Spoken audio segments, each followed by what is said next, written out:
wie sieht's aus? Du hast ja Bali und Israel. Ah, bist du unterwegs, okay. Wann ungefähr? Bernd Schmölzing ist Großhändler für Aquarienfische. Heute arbeiten seine Leute im oberfränkischen Sonnefeld unter Hochdruck. 3 Transporter bringen Lieferungen vom Flughafen Frankfurt. Per Luftfracht kommen Fische aus Israel, Bali, Indonesien und Singapur. Rund 30 Stunden waren sie unterwegs. Sofort wird die Verfassung der Tiere überprüft. Das sind 99% Nachzuchten aus Zuchtfarmen in Singapur. Da haben wir vielleicht Verluste von 1 bis 2% maximal.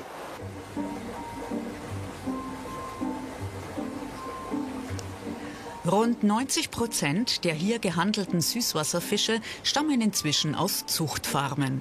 Oft in den ursprünglichen Herkunftsländern. Dort ist es wärmer. Energie und Personal kosten weniger. Bei Meerwasserfischen liegt der Zuchtanteil bei 25%. Hier haben wir die erste Probe vom Import Singapur von heute. Wunderbar, ich schau gleich noch. Stichproben der Lieferungen werden auf Parasiten untersucht. Das ist vor allem bei Naturentnahmen, also bei Wildfängen, nötig. Ein positiver Befund würde zu einer Quarantäne führen. Ist alles in Ordnung, so wie hier, wird entwurmt und der Neuankömmling ins Becken entlassen. 3 Wochen lang sollen sich die Exoten nun an das Wasser und das Futter gewöhnen. Über 6.500 Aquarien stehen hier.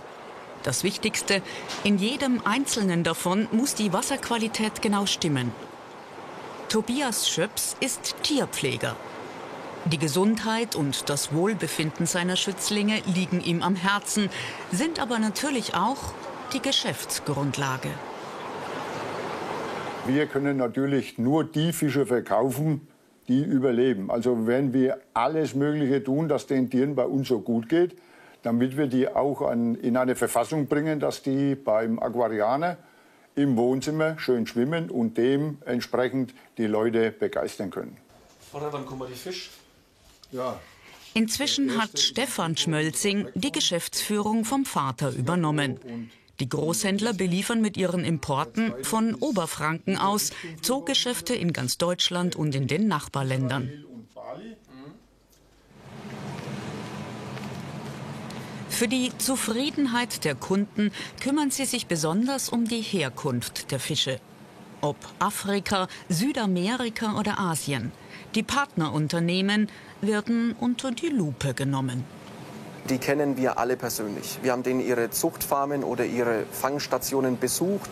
Wir haben angeschaut, wie machen die das, was kann man verbessern, was können wir eventuell für die Zukunft ändern, wie verpacken die Tiere, wie gehen die mit den Tieren um. Und da kennt man natürlich dann auch persönlich die Leute, mit denen man zusammenarbeitet. Und das ist meiner Meinung nach im Lebendtierbereich was extrem Wichtiges.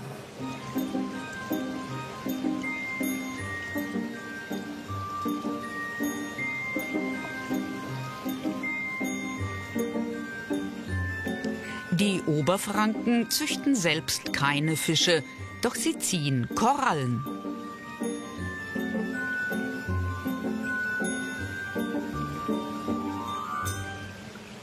Ja, es ist ein großes Thema, Korallen nachzuzüchten, weil die Thematik Korallen aus dem Meer entnehmen sehr sensibel ist. Da ist viel rausgenommen worden, was meiner Meinung nach keinen sinnvollen Grund hat, weil man mittlerweile über 90% der handelsrelevanten Korallen auch nachzüchten kann. Und deswegen ist das Thema Nachzucht in der Koralle immer interessanter und wertvoller geworden. Begonnen hat Geschäftsinhaber Bernd Schmölzing vor 40 Jahren als Hobby-Aquarianer mit einem hochgesteckten Ziel. Er wollte Diskusfische aus dem Amazonas nachzüchten, damals noch das denkbar Schwierigste überhaupt.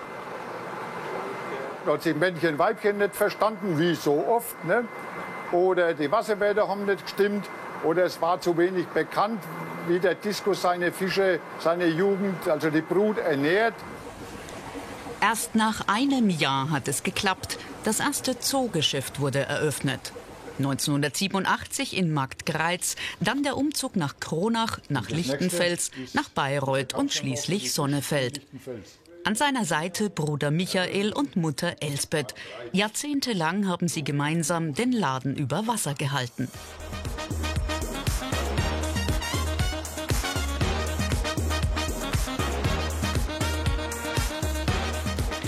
Bis zu 50.000 Fische werden an Spitzentagen von Sonnefeld aus an den Fachhandel geliefert. Vorletzte Etappe auf dem Weg ins Wohnzimmer.